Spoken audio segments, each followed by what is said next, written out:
दोस्तों यहाँ पर आप देख रहे हैं डॉक्टर विपिन कुमार को। और आज के इस वीडियो में हम लोग बात करेंगे about the classification of herbicide. उसके डिफरेंट मोड्स हैं क्लासिफिकेशन के, उसके बारे में हम लोग यहाँ पर डिस्कस करेंगे। तो चलिए स्टार्ट करते हैं। जैसे यहाँ पर देखोगे कि क्लासिफिकेशन किया है किसके बेस पे।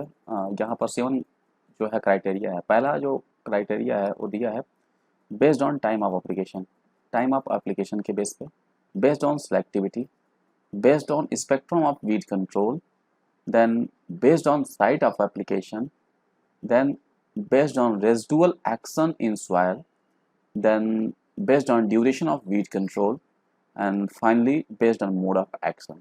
तो ये 7 क्राइटेरिया है जिसके बेस पे हम हर्बिसाइड को यहाँ पर क्लासीफाई करेंगे। और कभी भी कहीं पूछा जाता है तो अगर आप इस बेस पे लिखोगे और इस बेस पे अगर आप रिप्लाई करोगे तो you will get very good response from the interviewer.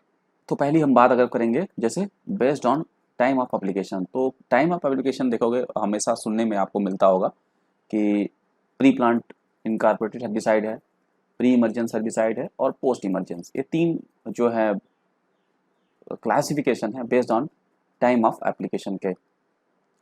तो इसको देखोगे जो प्री प्लांट इनकॉर्पोरेशन है, पहले अगर इसकी हम बात करें तो ये application of herbicide in finally prepared soil, जब सॉइल प्रिपेयर्ड हो जाए, ठीक है, उसमें 1 डे और जस्ट बिफोर सोइंग, सोइंग से पहले या 1 दिन पहले आपको अप्लाई करना होता है। तो उसको क्या बोलते हैं, प्री प्लांट इनकॉर्पोरेशन। ठीक है, मींस प्लांट का सोइंग से पहले आप वेल प्रिपेयर्ड फील्ड है उसमें भी अप्लाई कर सकते हो। तो इस टाइप के जो हर्बिसाइड्स होते हैं इनका अगर नेचर देखोगे, ये क्या है, हायर वेपर प्रेशर और वोलेटाइल नेचर के होते हैं। ठीक है, इसलिए इनको प्री प्लांट इनकॉर्पोरेशन क्या आता है, फील्ड को प्रिपेयर करने के बाद इसको अप्लाई कर दो 1 दिन में या क्रॉप प्लांट करने से पहले, सोइंग करने से पहले। और एग्जांपल इसमें अच्छे हैं जैसे फ्लूक्लोरालीन है, ईपीटीसी है, ट्राइक्लोरालीन है। ठीक है, अब यही हम बात करेंगे pre emergence herbicide. Pre emergence herbicide क्या है, प्री इमरजेंस, यहाँ सीधा थोड़ा इसके जो टर्म से हमें कुछ जो है आंसर इन्फ्रेंस करना होगा। जैसे कहता है यहाँ पर application of herbicide 1 to 2 days after sowing, sowing से 1 से 2 दिन बाद अप्लाई करते हैं, और immediately after the sowing of the crop but before emergence of the crop. Crop के जर्मिनेशन से पहले आप ये भी कर सकते हो, क्रॉप की सोइंग कर दिया, क्रॉप की सोइंग करने के बाद आप अप्लाई कर दो, या 1 से 2 दिन बाद आप अप्लाई करो, लेकिन कंडीशन ये है कि क्रॉप का इमरजेंस नहीं होना चाहिए। ठीक है, अब ये इसमें देखोगे जो एग्जांपल दिए हैं जैसे पेंडेमेथिलीन है, एट्राजीन है, एलाक्लोर है, ब्यूटाक्लोर है एंड मेट्रिम्यूजिन, ये बहुत ही अच्छे एग्जांपल हैं इसके आपके प्री इमरजेंस हर्बिसाइड के। अब हम बात करेंगे post emergence herbicide. Post emergence means emergence crop का और वीड का दोनों का जर्मिनेशन हो जाएगा, देन उसके बाद अप्लाई करते हैं। जैसे देखा क्या कह रहा है, application of after the emergence of crop as well as the weed both. और जनरली देखोगे इसको 15 से 30 दिन बाद 15 to 30 days after sowing apply करते हैं। और देखोगे कि 2,4-D है जैसे आइसोप्रोटोलान जो कि हम वीट में यूज करते हैं, 2,4-D जो हम ब्रॉड लीफ वीट किल करने के लिए वीट में यूज करते हैं, सल्फोसल्फ्यूरान भी, ये भी वीट का वीड है, हर्बिसाइड है, मेट सल्फ्यूरान है, क्लोरिनोफॉप प्रोपागैल, ये सब क्या है, पोस्ट इमरजेंस हर्बिसाइड। इनको जब देखोगे जनरली इसको 25 और 30 डेज आफ्टर सोइंग इसको हम अप्लाई करते हैं। जब हम गेहूं में फर्स्ट इरिगेशन दे देते हैं 25 डेज आफ्टर, उसके बाद जो है मॉइस्चर हल्की हल्की रहती है तो उसके बाद हम इसको अप्लाई करते हैं। ठीक है, तो वैसे हर्बिसाइड जो कि both crop as well as weed दोनों के जमने के बाद अगर आप अप्लाई करते हो तो उसको बोलते हैं हम पोस्ट इमरजेंस हर्बिसाइड। और दूसरा जो यहाँ पर देखोगे क्राइटेरिया क्या है, बेस्ड ऑन सेलेक्टिविटी। तो इसके बेस पे अगर देखोगे तो 2 तरह के हर्बिसाइड सेलेक्टिव हो सकते हैं और नॉन सेलेक्टिव हो सकते हैं। सेलेक्टिव हर्बिसाइड की अगर हम बात करें तो ऐसे herbicide which kills selectively a particular group of weed in A mixed stand of plant. आपकी क्रॉप प्लांट के इस साथ में जो वीड खड़े होंगे उनको ही पार्टिकुलरली किल करेगा। तो ऐसे हर्बिसाइड को क्या बोलते हैं, सेलेक्टिव। मींस ये जो टारगेटेड वीड है हमारे वीड को ही किल करेगा, क्रॉप को नहीं, इन ए मिक्स स्टैंड। जैसे all pre emergence and post emergence herbicide, जो भी प्री इमरजेंस और पोस्ट इमरजेंस हर्बिसाइड है वो क्या है, सेलेक्टिव नेचर के होते हैं। अब दूसरी बात है नॉन सेलेक्टिव। नॉन सेलेक्टिव क्या है, नॉन सेलेक्टिव ये कहता है इसमें कोई वेरिएशन, ये ऐसे हर्बिसाइड हैं जो कोई वेरिएशन इनके लिए नहीं है, ये जिस पे पड़ जाएंगे उसको किल करेंगे। जैसे herbicide which kills any species of plant irrespective of weed and crop. अगर आप मिक्स स्टैंड प्लांट है, क्रॉप है, उसमें वीड भी है और क्रॉप भी, अगर आप अप्लाई करोगे तो नॉन सेलेक्टिव हर्बिसाइड, तो ये आपके बहुत नुकसानदायक है। ये दोनों वीड को और क्रॉप दोनों को नुकसान हो जाएगा। And they are used to control weed in road side and non cropped area. इसलिए इनको रोड साइड एरिया और क्रॉप्ड एरिया में ही ज़्यादा रिकमेंड किया, जहाँ पर क्रॉप ना हो, ठीक है। और इनके बेस्ट एग्जांपल है, जैसे आपको पैराक्वेट है, डाइक्वेट है, ग्लाइफोसेट है, गल्फोसिनेट है, एक्रोलीन है, पिक्लोराम है एंड एमिट्रॉल है। ये सब क्या है? नॉन सेलेक्टिव हर्बिसाइड हैं, इसलिए इनको रोड साइड लॉन हर्बिसाइड भी बोलते हैं। अब यहाँ पर जो तीसरा है वो कह रहा है based on spectrum of weed control.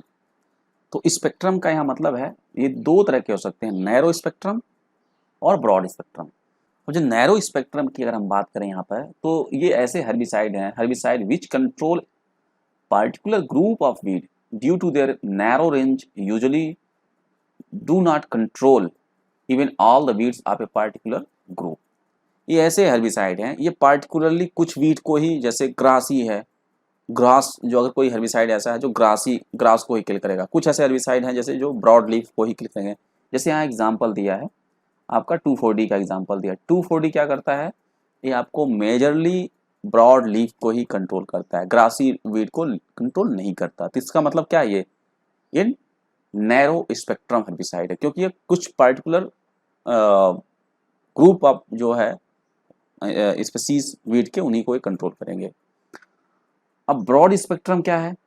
ये ऐसे हर्बिसाइड है which control wide range of weed, जैसे ग्रासेस को भी कंट्रोल करेगा, ब्रॉड लीफ को भी कंट्रोल करेगा और सेज को। अगर सेज और ब्रॉड लीफ और ग्रासेस, इन तीनों ग्रुप के वीड को अगर कोई हर्बिसाइड कंट्रोल करता है तो उसको क्या बोलेंगे हम? Broad spectrum herbicide. और इसके एग्जांपल क्या है? जैसे आपके एट्राजिन है, पेंडेमेथिलिन है, इमेज़ाथापायर है, एलाक्लोर है एंड ब्यूटाक्लोर। तो ये क्या है? Broad spectrum herbicide. तो इसलिए कभी भी कोई पूछे तो आप बहुत ही क्लियर कट बता सकते हो। अब यहाँ पर चौथा जो कह रहा है based on site of application. तो साइट ऑफ एप्लीकेशन क्या हो सकता है? सॉइल अप्लाइड हो सकता है, मीन्स इसको सॉइल एक्टिव हर्बिसाइड बोलते हैं। फोलिएज अप्लाइड हो सकता है, और both soil and foliage applied, इस 30 तरह के on the basis of site of application. तो कभी कभी देखते होगे जो सॉइल अप्लाइड हर्बिसाइड है, ऐसे herbicide applied to the soil and active through the soil. और ये क्या करते हैं? Kill germinating weed and their plant. जो जर्मिनेट करेगा, सॉइल जो एक्टिव हर्बिसाइड है वो जो जर्मिनेट करेगा सीड वीड का, उसको किल करता है, और या उसके किसी पार्ट को। तो यहाँ देखोगे ऑल जो हैं, जो प्री प्लांट और प्री इमर्जेंस हर्बिसाइड है, वो क्या है? आपके सॉइल एक्टिव हर्बिसाइड है। और इसी तरह अगर हम बात करें फोलिएज अप्लाइड हर्बिसाइड, तो ऐसे हर्बिसाइड जो कि after emergence of the crop, जब इमरजेंस हो जाती है वीड की और क्रॉप की, उस टाइम पे इसको अप्लाई किया जाता है फोलिएज पार्ट पे, ठीक है।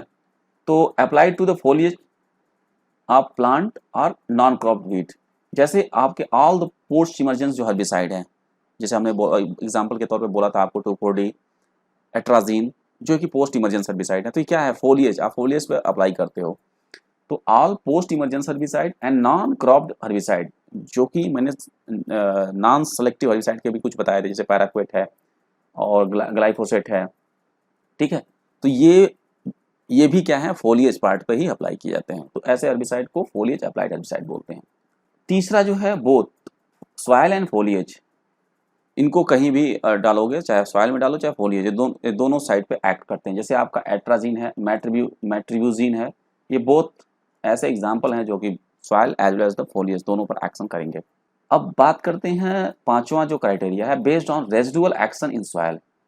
तो इसके बेस पे देखोगे दो पार्ट में क्लासिफाई किया गया है, जैसे नॉन रेजिडुअल या non persistent herbicide, and B है जो रेजिडुअल हर्बिसाइड है।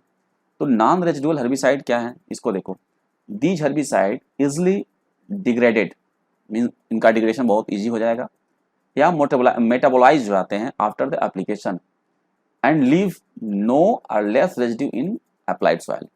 मीन्स इनके अप्लाई करने के बाद ये इजिली डिग्रेड हो जाएंगे या मेटाबोलाइज हो जाएंगे आफ्टर द एप्लीकेशन, इसलिए इनका बहुत ही कम रेजिड्यू या ना के बराबर कह सकते हो रहता है इन सॉइल में। और ऐसे हर्बिसाइड्स हैं जिनको नॉन रेजिडुअल हर्बिसाइड कहते हैं, जैसे पैराक्वेट है, डाइक्वेट है, ग्लाइफोसेट। ये पाया गया कि ये ऐसे हर्बिसाइड हैं, इनको नॉन रेजिडुअल हर्बिसाइड बोला जाता है, क्योंकि इनका जल्दी से डिग्रेडेशन हो जाता है और या ये मेटाबोलाइज हो जाते हैं नॉन टॉक्सिक फॉर्म में। अब जो है रेजिडुअल हर्बिसाइड क्या है, ये हर्बिसाइड ऐसे हैं which are most resistant to degradation, इनका डिग्रेडेशन नहीं होता है, ये बहुत रेजिस्टेंट होते हैं, and maintain their effect in soil after considerable period of time after application. इसलिए जब इनका डिग्रेडेशन नहीं होता तो ये काफ़ी टाइम तक एक्टिव रहते हैं सॉइल में, और वो डिजायरेबल नहीं है, अगर नेक्स्ट क्रॉप आप ग्रो करोगे तो वो उसको हैम्पर कर सकते हैं अगर वो उसके सिलेक्टिव नहीं है तो जैसे अब यहाँ पर एग्जाम्पल की बात करें, जैसे 2,4-D 3 to 4 वीक्स इसकी रेजिडुअल एक्टिविटी रहती है, ट्राइजीन 1 से 2 साल 2 ईयर तक, एंड फिनेक जो है मोर देन 2 ईयर्स। तो ये देख सकते हो कि इन तीनों हर्बिसाइड के जो एग्जाम्पल दिया मैंने आपको, इनकी एक्टिविटी कितनी longer period or the time up रहती है, 2,4-D भी 3 to 4 वीक तक रहता है। ठीक है, अब है जो यहाँ पर 6 जो क्राइटेरिया है based on duration of weed control. तो इसके बेस पे 2 भागों में जैसे बताया डिवाइड किया गया है, जैसे टेम्पोररी सॉइल स्टेरिलेंट या फ्यूमिगेंट बोल सकते हो, और परमानेंट सॉइल स्टेरिलेंट। कभी कभी देखते होगे कि आपको टेम्पोरली सॉइल स्टेरिलेंट के यूज किया था। जैसे टेम्पोरली सॉइल स्टेरिलेंट है क्या, जैसे क्या, a herbicide which are basically fumigant, ये फ्यूमिगेंट होते हैं, and sterilize the soil for a relatively short period of time, 15 से 16 वीक तक देख सकते हो, उसको स्टेरलाइज करेगा, मीन्स उतने दिन तक ये क्या करेगा, उसको वीड फ्री करने की कैपेसिटी रखेगा। और ये देखोगे बेसिकली क्या है, फ्यूमिगेंट्स होते हैं। तो इनके बेस्ट एग्जांपल यहाँ पर देखो, जो मिथाइल ब्रोमाइड है एंड मेथाम, ये क्या यूज़ किया जाते हैं एज ए टेम्पोररी सॉइल स्टेरिलेंट। तो कभी भी अगर आपसे पूछा था टेम्पोररी सॉइल स्टेरिलेंट है क्या, तो आप कह सकते हो कि ऐसे हेर्बिसाइड्स जिनका एक्शन 15 to 16 वीक के तक रहता है, उनको हम टेम्पोरली यूज करते हैं एज ए सॉइल स्टेरिलेंट। अब परमानेंट सॉइल स्टेरिलेंट क्या है, they remain active in soil for long period of time, जिनकी एक्टिविटी काफ़ी लंबे टाइम तक रहती है, उनको परमानेंट सॉइल स्टेरिलेंट बोलते हैं। जैसे अब एग्जांपल ट्राइजीन है एंड फिनाइल यूरियज, इनके जो ट्राइजीन और फिनाइल यूरियज ग्रुप के हेर्बिसाइड्स हैं, उनकी एक्टिविटी काफ़ी लॉन्गर पीरियड ऑफ टाइम तक रहती है सॉइल में। अब हम बात करेंगे based on mode of action. तो मोड ऑफ एक्शन पे देखोगे, एक तो कॉन्टैक्ट हर्बिसाइड है और दूसरा सिस्टमिक और ट्रांसलोकेटेड हर्बिसाइड भी बोल सकते हो। तो कॉन्टैक्ट हर्बिसाइड की अगर हम बात करें तो these are the herbicide being less mobility, इनकी मोबिलिटी बहुत लेस होती है, that's why they kill the plant primarily by contact with the plant tissue. तो इनकी मोबिलिटी लेस होने की वजह से क्या है, जब ये वीड के जिस प्लांट के कॉन्टैक्ट में आएंगे फोलिएज पार्ट पे, उसी को ये किल करते हैं। और इनके एग्जाम्पल है पैराक्वेट, डाइक्वेट, प्रोपेनिल, ऑक्सीफ्लूरोफेनेट, ये क्या है, एग्जाम्पल हैं आपके कॉन्टैक्ट हर्बिसाइड के। मीन्स इनकी मोबिलिटी कम होगी, ये जो फोलिएज पार्ट पे जहाँ पर अगर ड्रेंचिंग होगी, जहाँ पर ये गिरेंगे, उसी पार्ट को ये किल करते हैं। ठीक है, अब हम बात करें सिस्टेमिक और ट्रांसलोकेटेड हर्बिसाइड की। तो ये ऐसे हर्बिसाइड हैं जो कि मूव करते हैं with in the plant from the point, with in the plant इनका मूवमेंट होगा from the point of the treatment, जहाँ पर ये गिरेंगे। जैसे ये हम प्लांट यहाँ पर अगर गिर गए, ड्रेंचिंग इनकी 2-3 लीप हुई, लेकिन ये ट्रांसलोकेटेड नेचर के हैं, तो ये क्या करेंगे, मूव करेंगे विद इन द प्लांट और हर पार्ट में पहुंच जाएंगे। ठीक है, जिससे क्या होगा कि वो पूरा प्लांट सिस्टम किल हो जाता है। तो ये और ये भी डिपेंड क्या है, वेरिएबल एक्सटेंट, जैसे अब कितनी क्वांटिटी ड्रेंच हुई है, तो उसके बेस पे ये क्या करते हैं, पूरे प्लांट को किल करते हैं। तो देखोगे जो भी herbicide, all the herbicide except contact are systemic in nature, जो भी कॉन्टैक्ट हर्बिसाइड उनको छोड़ दो, तो ऑल हर्बिसाइड जो है वो क्या है, सिस्टमिक है। जैसे हम एग्जांपल की बात करें, 2,4-D है, एट्राजीन है, पेंडामेथिलीन है, ग्लाइफोसेट है, एट्राजीन।